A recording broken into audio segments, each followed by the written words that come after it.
Hello friends, my name is Chinnu. आज हम लेके आए हैं संख्या पद्धति यानी नंबर सिस्टम प्रश्नावली 1.2 का पहला क्वेश्चन सोल्व करेंगे। नीचे दिए गए कथन सत्य है या असत्य कारण के साथ अपने उत्तर की पुष्टि कीजिए। तो पहला क्वेश्चन है, प्रत्येक अपरिमेय संख्या एक वास्तविक संख्या होती है। प्रत्येक अपरिमेय संख्या एक वास्तविक संख्या होती है। तो परिमेय संख्या किसे कहते हैं और अपरिमेय संख्या किसे कहते हैं, पहले भी हम बता चुके हैं और फिर बता रहा है, ध्यान से सुनना। तो परिमेय संख्या और वास्तविक संख्या किसे कहते हैं, तो परिमेय संख्या और अपरिमेय संख्या के संग्रह को ही वास्तविक संख्या कहते हैं। परिमेय संख्या तथा अपरिमेय संख्या के संग्रह को ही वास्तविक संख्या कहते हैं। लेकिन यहाँ क्वेश्चन में बोला गया कि प्रत्येक अपरिमेय संख्या एक वास्तविक संख्या होती है। कहाँ होती है, वास्तविक संख्या के अंतर्गत अपरिमेय संख्या होती है। तो ये क्या हो जाएगा, सत्य।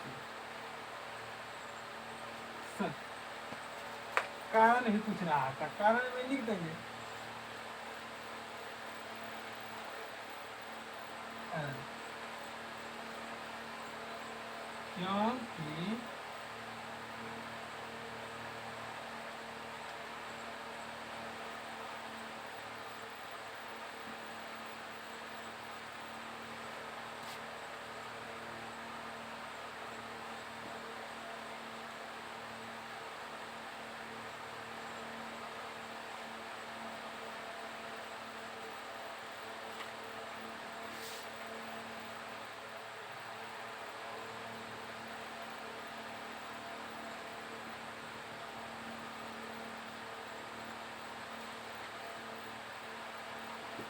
क्योंकि क्योंकि वास्तविक संख्या के अंतर्गत ही अपरिमेय संख्या होती है, इसलिए ये सत्य हो जाएगा।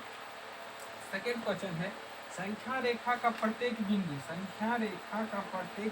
रूट m के रूप का होता है, जहाँ m एक प्राकृतिक संख्या है। आराम से समझना, बड़ा इजी क्वेश्चन है, ठीक है बाबू। तो संख्या रेखा का प्रत्येक बिंदु रूट m के रूप में होता है, जहाँ कि m एक प्राकृतिक संख्या है। तो इसे ध्यान से देखना और समझना। देखो एग्जाम्पल के माध्यम से 1 2 3 4 5 6 7 8 9 ये सब तो प्राकृतिक संख्या है, होती है प्राकृतिक संख्या, अप्राकृतिक संख्या है। लेकिन बोल रहा है कि जहाँ m एक प्राकृतिक संख्या है, लेकिन संख्या रेखा पर शून्य भी होती है, -1 भी होता है। पता है कि नहीं, संख्या रेखा पे 1 2 3 फिर -1 भी होता है, यहाँ शून्य होता है, -2 भी होता है। लेकिन प्रत्येक तो प्राकृतिक संख्या नहीं है, पूर्ण संख्या है, पूर्णांक संख्या है, प्राकृतिक संख्या है, ये सारा होता है। इसलिए इसका स्टेटमेंट ये गलत है, इसलिए क्या हो जाएगा, औसत। इसलिए ये हो जाएगा औसत,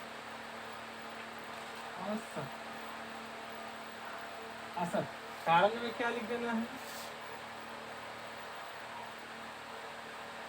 कारण में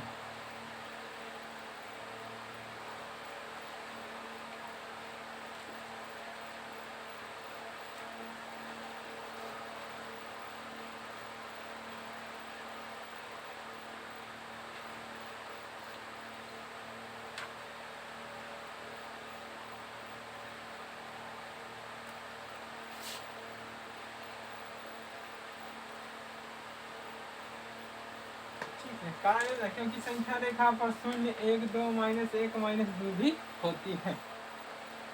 इस तरह से 1 और 2 तो नोट करना है।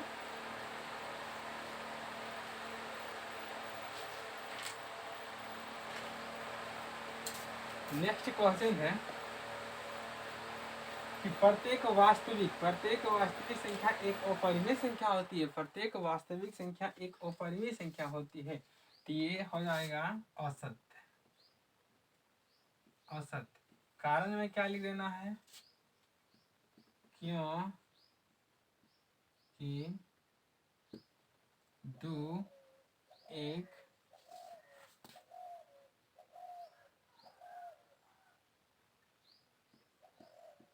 दो एक वास्तविक संख्या है किंतु अपरिमेय संख्या नहीं। क्योंकि दो एक वास्तविक संख्या है किंतु अपरिमेय संख्या नहीं, इसलिए ये औसत हो जाएगा। नेक्स्ट क्वेश्चन बताते हैं, नोट कर लो। नेक्स्ट क्वेश्चन है, क्या सभी धनात्मक पूर्णांकों के वर्गमूल अपरिमेय होते हैं? यदि नहीं तो एक ऐसी संख्या का वर्गमूल का उदाहरण दीजिए जो एक परिमेय संख्या हो। क्वेश्चन को पहले समझो, बनाने से पहले बाबू क्वेश्चन को समझना बहुत जरूरी है। अगर क्वेश्चन समझ में आ जाता है तो फिर वो क्वेश्चन में दम नहीं रहता। देखो, क्या सभी धनात्मक पूर्णांकों के वर्ग, सभी धनात्मक पूर्णांक देखो, ये भी तो धनात्मक पूर्णांक है, ये सभी धनात्मक है।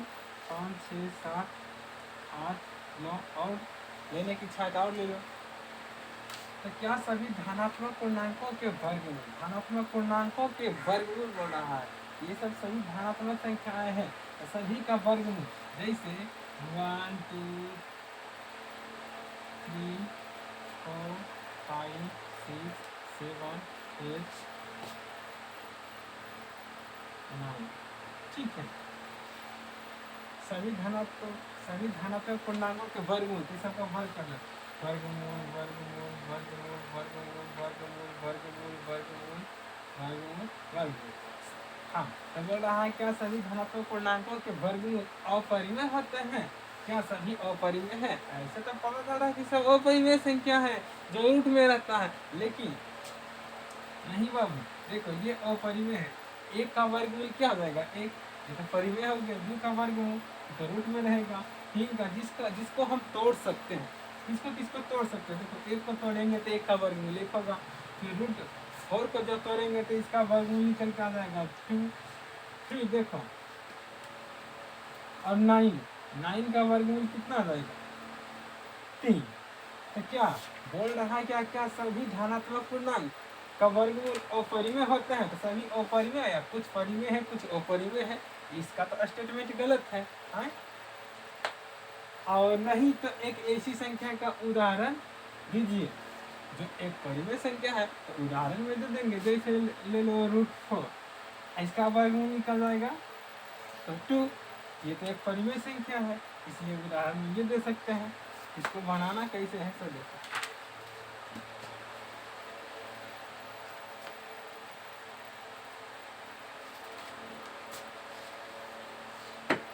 लिखना है, नहीं सभी धनात्मक पूर्णांकों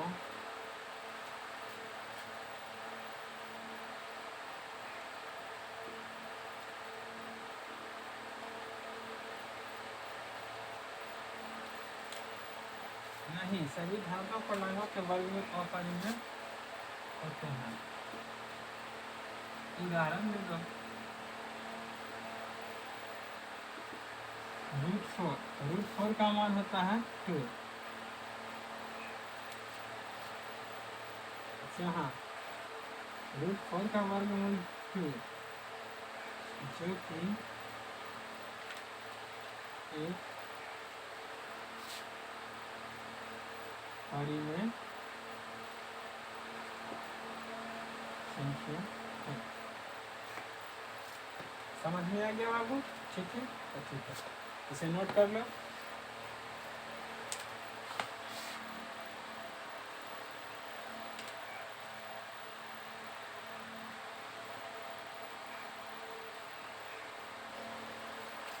नेक्स्ट क्वेश्चन है कि दिखाइए कि संख्या रेखा पर √5 को किस प्रकार निरूपित किया जा सकता है।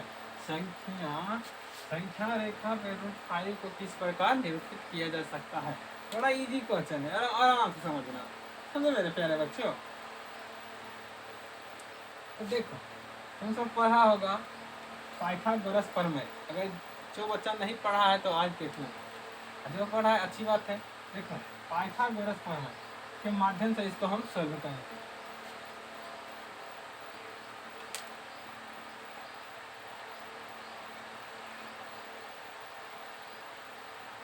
पाइथागोरस प्रमेय से एक संख्या ड्रॉ करते हैं। यहाँ 0 और 1 और ये 2 और ये 3 और ये 6, ठीक है। पाइथागोरस प्रमेय से संख्या रेखा पर ड्रॉ करेंगे। तो सबसे पहले बाबू एक समकोण त्रिभुज की रचना करें। एक समकोण त्रिभुज, इसको ले लेंगे 1 सेंटीमीटर। 1 सेंटीमीटर का ये रहेगा और इसको लेना है 2 सेंटीमीटर। इसको लेना है 1 सेंटीमीटर का स्केल की माध्यम से नाप लेना और इसको 2 सेंटीमीटर और ये दोनों को मिला देना। इसको क्या कहते हैं, नीचे वाले को कहते हैं आधार। इसको क्या बोला जाएगा, आधार। इसको क्या बोलते हैं, लंब। इसको क्या बोलेंगे, कर्ण। इसको क्या बोलेंगे, कर्ण, और इसको बोलेंगे लंब, और इसको बोलेंगे आधार। तो हमको √5 को दर्शाना है। तो कर्ण स्क्वायर बराबर होता है आधार स्क्वायर प्लस लंब स्क्वायर। कर्ण स्क्वायर बराबर होता है आधार स्क्वायर प्लस लंब स्क्वायर। तो 2 का स्क्वायर 2 दूना 4, 1 का स्क्वायर 1, यानी 2 गुना 4 और 1 5, यानी √5। इसका मान कितना आ जाएगा, √5। और यहाँ से यहाँ तक इसका मान हो गया √5। प्रकार की सहायता से अगर यहाँ धरकर हम पूरा जहाँ जहाँ गिरेंगे वहाँ √5 का मान हो जाएगा। यहाँ भी नापेंगे, यहाँ भी √5, जहाँ जहाँ जाएगा यहाँ रखकर प्रकार वहाँ √5 को दर्शाएगा। वही चीज ये संख्या रेखा पर हमको दर्शाना है, ठीक है। तो इसे हम फिर से समझा देते हैं।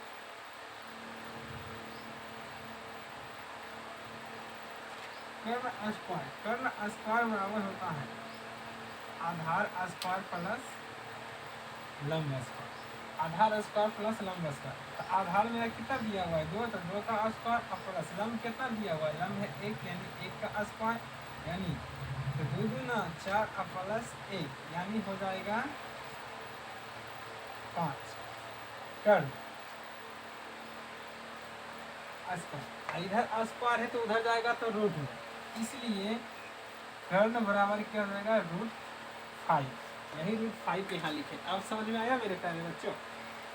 फिर से ये क्या करता हूँ, कर्ण हमको निकालना था तो इसको 1 सेंटीमीटर लेना है और इसको 2 सेंटीमीटर लेना है। कर्ण स्क्वायर और फॉर्मूला होता है आधार स्क्वायर प्लस लंब स्क्वायर। आधार मेरा 2 है तो 2 का स्क्वायर और प्लस कर्ण लंब है 1, तो 1 का स्क्वायर, लंब स्क्वायर है तो लंब है 1, तो 1 का स्क्वायर फिर 2 का स्क्वायर 4 और प्लस 1 का स्क्वायर 1। तो कर्ण स्क्वायर यही ला उतर गया यहाँ। तो कर्ण स्क्वायर बराबर 4 और 1 5, इधर स्क्वायर में चल जाएगा तो रूट में। तो कर्ण बराबर इधर कर्ण बचेगा तो कर्ण बराबर √5, यही √5, यानी यहाँ से यहाँ तक इसका मान √5 है। तो यहाँ से यहाँ तक का जब ड्रॉ करेंगे प्रकार की सहायता, जहाँ जहाँ जाएगा वहाँ √5 को दर्शाएगा। आइए अब इसे हम संख्या रेखा पर दर्शाते हैं। लंब को लेना है 1 सेंटीमीटर और आधार को लेना है 2 सेंटीमीटर। तो यहाँ से यहाँ 1 सेंटीमीटर और यहाँ से यहाँ 1 सेंटीमीटर, यानी 2 सेंटीमीटर ये हो गया। और ऊपर से लेना है 1 सेंटीमीटर का, ऊपर से लेना है 1 सेंटीमीटर का। वो प्रकार और स्केल के माध्यम से बना लेंगे एक्यूरेट, उसको भी हम बना के दिखा देते हैं अभी कॉपी पे। और यहाँ से यहाँ तक इसको मिला देना है, यहाँ से यहाँ मिला देना है। ये 1 सेंटीमीटर का रहेगा, 1 सेंटीमीटर और ये 2 सेंटीमीटर का, इतना भी जरूरी है। और ये √5 है, ये √5 है। और प्रकार के माध्यम से यहाँ पर पकड़ के जहाँ ऐसे चाप यहाँ पर रखना है और यहाँ मिलाकर जहाँ जहाँ कटते हुए गिरेगा, जहाँ आएगा, यही √5 को निरूपित करेगा। इसका नाम दे दो P, लिख देना है यहाँ P बिंदु √5 को निरूपित करता है।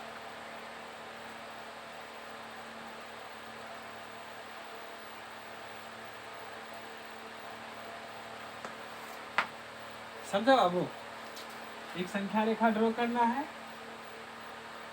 इधर जीरो रहता है, इधर धनात्मक रहता है, इधर ऋणात्मक रहता है, लेकिन हमको धनात्मक से मतलब है।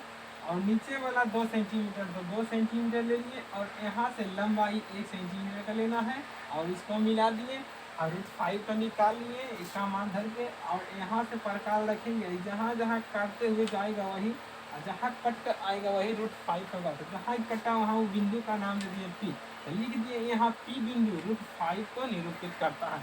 अब यही क्वेश्चन को हम प्रकार और स्केल की माध्यम से कॉपी पे भी बना के हम तुमको दिखाएंगे और समझ में आ जाएगा, अगर इससे समझ में नहीं आया है तो।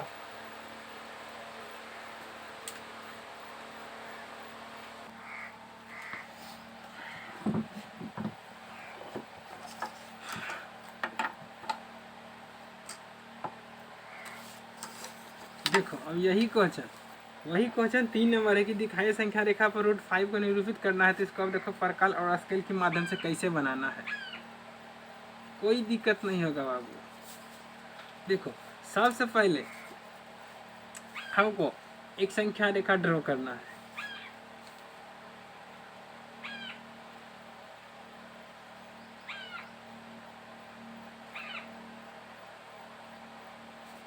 एक संख्या रेखा ड्रॉ करना है, चाहो तो और इसे लंबा कर सकते हैं अपनी सुविधा के अनुसार।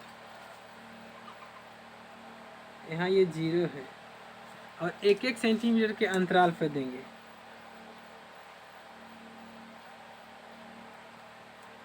आराम से समझिए। देखो सब 1-1 सेंटीमीटर के अंतराल पे है, तो यहाँ पर 1 हो जाएगा,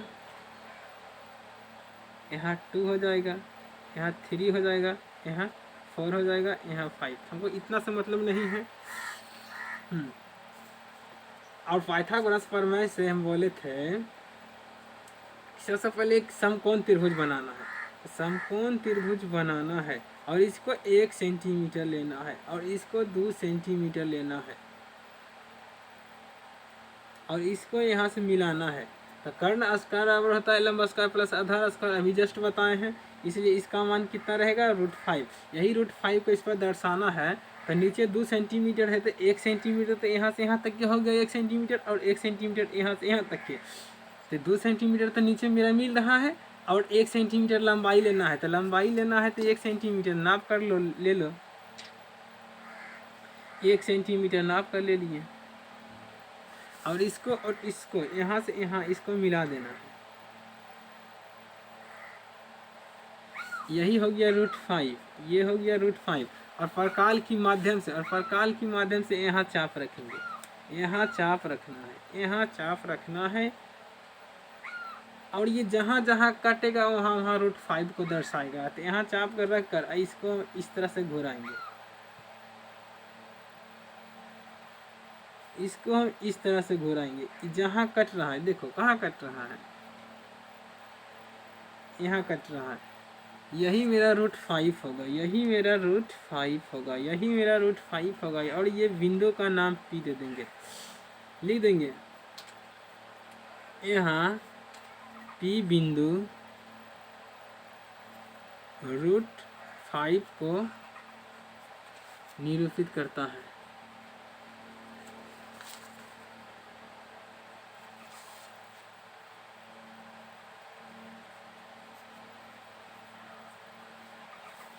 अगर जिस बच्चा को समझ में नहीं आया है उसे हम फिर से बता देते हैं, फिर से एक बार रिकेप कर देते हैं। कर्ण स्क्वायर बराबर होता है आधार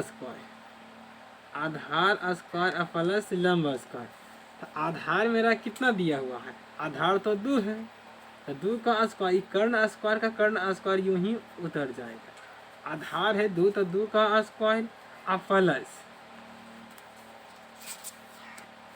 लंब का स्क्वायर, था लंब मेरा ये है 1 यानी 1 का स्क्वायर, तो यानी कर्ण स्क्वायर बराबर क्या हो जाएगा, 2 दूना 4 अब प्लस 1 यानी 5।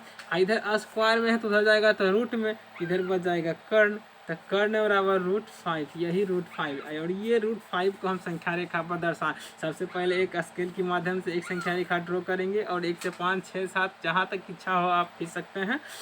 और आधार लेना है 2 सेंटीमीटर और लंबाई लेना है 1 सेंटीमीटर। यहाँ से यहाँ तक की ये 2 सेंटीमीटर लिए हैं और यहाँ से यहाँ तक की लंबाई 1 सेंटीमीटर लिए हैं। और इसको लेने के बाद यहाँ से यहाँ इसको मिला दिए, यही मेरा √5 है। और प्रकाल का नोक इस पर रख के 0 पे रख के और यहाँ से इसको मिला के इसको काटे, जहाँ कटा ये रेखा वहीं √5 को निरूपित करेगा। और ये कटान बिंदु का नाम हमने P दिया और लिख देना है यह बिंदु P जो है बिंदु √5 को निरूपित करता है। इस प्रकार हमने क्वेश्चन नंबर 3 को सॉल्व किया। थैंक यू मेरे फ्रेंड्स।